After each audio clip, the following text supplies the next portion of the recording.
আমি মহিলা দলের সভাপতি, শ্যামপুর থানা মহিলা দল। আমার নাম ডাক্তার নাসিমা তালুকদার।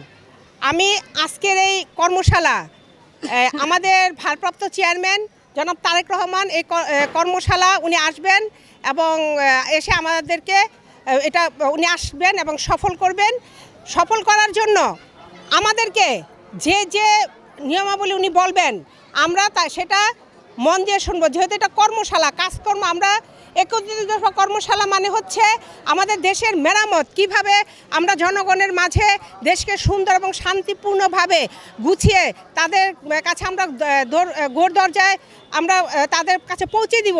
এজন্য উনি আমাদের যে সকল নির্দেশনা দিবেন আমরা সেগুলো কর্ণপাত করে শুনবো এবং শিখে নিব। এখানে আমরা যারাই আছি সবাই আমরা কম বেশি সিনিয়র, আমার জুনিয়র আছেন যারা, তারা সবাই নেতৃত্বে আছেন এবং আমার সাথে ওরা আমার সহকর্মী।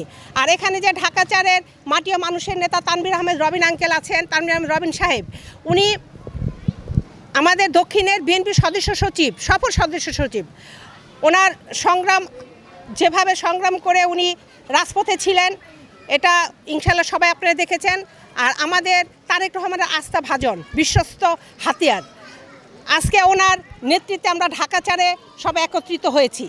ইনশাল্লাহ আমাদের শুধু এখানে শেষ না, আমাদের প্রতিটি থানা, প্রতিটি ওয়ার্ড আসবেন। এখানে আমরা কখনো উচ্ছৃঙ্খল ছিলাম না, উচ্ছৃঙ্খল হব না। এবং তারেক রহমান আমাদের ভারপ্রাপ্ত চেয়ারম্যান, অ্যাক্টিং চেয়ারম্যান, উনি আমাদের শান্তশিষ্টভাবে রেখেছেন।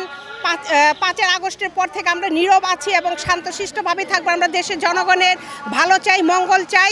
ওনার নির্দেশনা মেনেই আমরা রাজপথে আছি, রাজপথে থাকবো, সমাজে আছি, সমাজে থাকবো।